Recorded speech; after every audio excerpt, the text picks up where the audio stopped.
भारतीय वायुसेना को जुलाई 2024 तक तेजस Mk-1A विमान की डिलीवरी मिलने की संभावना है। हिंदुस्तान एरोनॉटिक्स लिमिटेड द्वारा तैयार किए गए तेजस हल्के लड़ाकू विमान Mk-1A ने 28 मार्च को बेंगलुरु में अपनी पहली उड़ान भरी थी। वायुसेना की क्षमताओं में इजाफा करने के लिए रक्षा मंत्रालय ने 97 हल्के लड़ाकू विमान तेजस के लिए HAL को टेंडर जारी किया था। रक्षा मंत्रालय के इस कदम से दुश्मन देशों की परेशानियां बढ़ेगी। इस टेंडर की लागत लगभग 67,000 करोड़ बताई जा रही है। बीते महीने वायुसेना की बैठक में वायुसेना को अधिक तेजस Mk-1A लड़ाकू विमानों की आवश्यकताओं पर जोर दिया गया था। बता दें, इससे पहले वायुसेना ने फरवरी 2021 में 48,000 करोड़ रुपया में 83 Mk-1A लड़ाकू विमानों का ऑर्डर दिया था।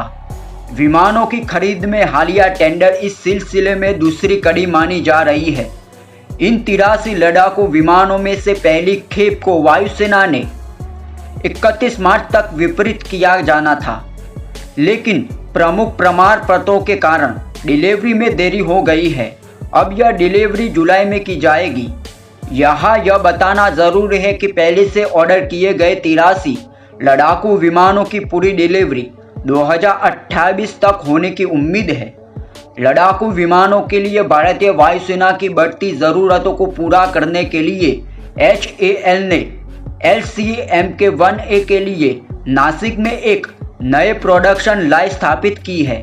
HAL बेंगलुरु में हर साल 16 LCA Mk-1A का निर्माण करता है और नासिक में प्रोडक्शन लाइन स्थापित होने से HAL 24 जेट प्लेन का उत्पादन कर सकेगा। बता दें, इसलिए Mk-1A LCA Mk-1 का उन्नत संस्करण है, जिसे पहले ही वायुसेना में शामिल किया जा चुका है। LCA आने वाले दशक और उसके बाद भारतीय वायुसेना की लड़ाकू शक्ति की रीढ़ की हड्डी बनकर उभरने के लिए तैयार है। Mk-1A यह तेजस विमान का अपग्रेडेड वर्जन है।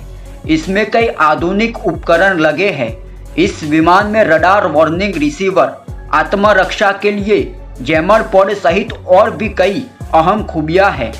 विमान हवा से सतह पर मार करने के लिए अत्याधुनिक हथियारों से लैस होगा। जैसा कि नाम से ही जाहिर होता है कि विमान वजन में हल्का होगा। HAL द्वारा तैयार किया गया यह विमान अपनी श्रेणी का सबसे हल्का और सबसे छोटा बहुउद्देशीय सुपरसोनिक लड़ाकू विमान है। भारतीय वायुसेना दुनिया की चौथी सबसे बड़ी वायुसेना है। हमारे देश की वायुसेना में लगभग 350 LCA Mk-1, Mk-1A और Mk-2 वर्जन के तेजस के शामिल होने की उम्मीद है, जिनमें से 1/3 का ऑर्डर पहले ही दिया जा चुका है। कुछ को शामिल किया गया और बाकी को प्रमुखता से शामिल किया जाएगा। आने वाले दिनों में वायुसेना को और मॉडर्न बनाने का रोड मैप तैयार किया जा रहा है।